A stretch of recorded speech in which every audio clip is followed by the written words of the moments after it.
An I-Team exclusive, Corrine Brown's attorney sits down with us to detail his defense strategy ahead of her federal corruption trial. Frankly, this looks to be a case of guilt by association.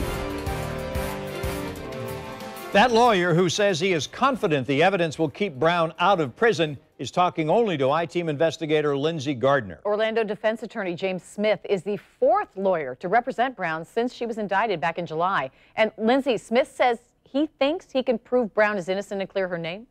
Yes, he thinks he can do both, Mary. And he alerted the court to Tuesday to 3 motions he may possibly file in the case. 1, to sever the case from Brown's chief of staff and alleged co-conspirator, Ronnie Simmons. The next, to allow character witnesses to testify. And lastly, to dismiss this case altogether. Smith's not down with me at his office and to tell the I-Team first more of the defense strategy to keep Brown out of federal prison. You can see from time to time the stress of this is wearing down on her. It's also weighing heavily on her defense attorney, James Smith.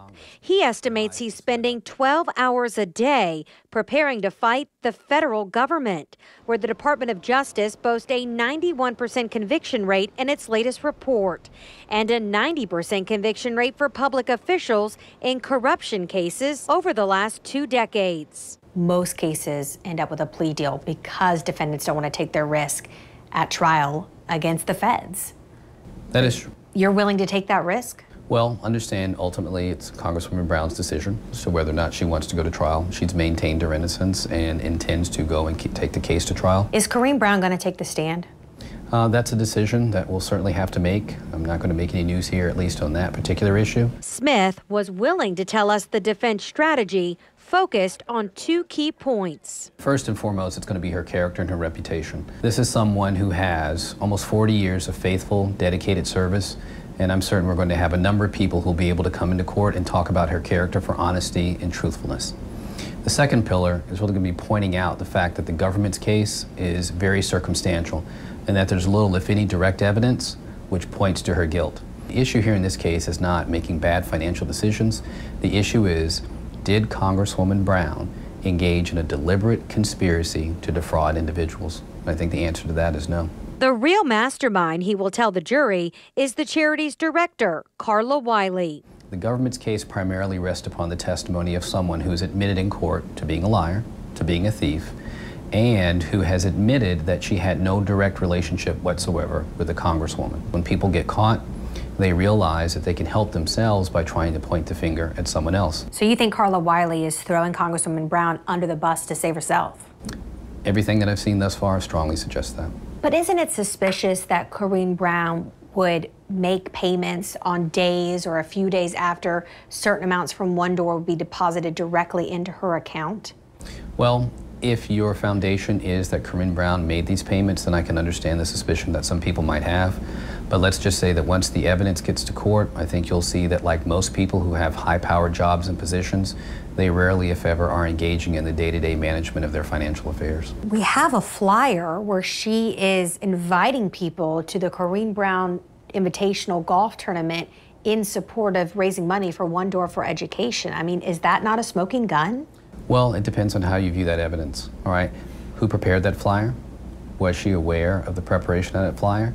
And at the time when that flyer was made, was there a truthful intent to raise funds? Understand here, the crime is not running a charity in a sloppy way. The alleged crime is, did you lie to people in order to induce them to give money so you could use it for your own personal gain? Smith says he's putting a lot of faith in the common sense of jurors, but he does admit the stakes are high. Do you think it's likely at all we could see Corrine Brown go to prison over this? Well, prison is a possibility. We try not to focus in on that because our focus is on trying to provide a strong and vigorous defense. A defense spearheaded by evidence he says prosecutors haven't even seen, and they won't until trial. Once we get to trial, we're confident that once the jury sees that information, they're going to find that Congresswoman Brown was a victim of circumstance rather than someone who committed a crime. So lots of folks very curious what that evidence could be, and they are under a motion right now to not talk about that ahead of trial. As for the possible motions I mentioned, Smith just filed a notice, so they are not official yet, but they are likely. We'll know more after a status hearing that's set for next week. Meanwhile, the prosecution filed its own notice with the court, including a plan to fight Smith on allowing those character witnesses, something that Smith really expects to be a big issue between the two sides ahead of trial. That trial expected to happen next February. Lindsay, speaking of witnesses, the 22-count federal indictment alludes to a number of people in Brown's inner circle, although it doesn't specifically name them. From what you're hearing, will they be testifying? Yeah, you're talking about persons A, B, and C, and people connected to entities AA, BB, lots of folks, right, that she's been tied to over the years here.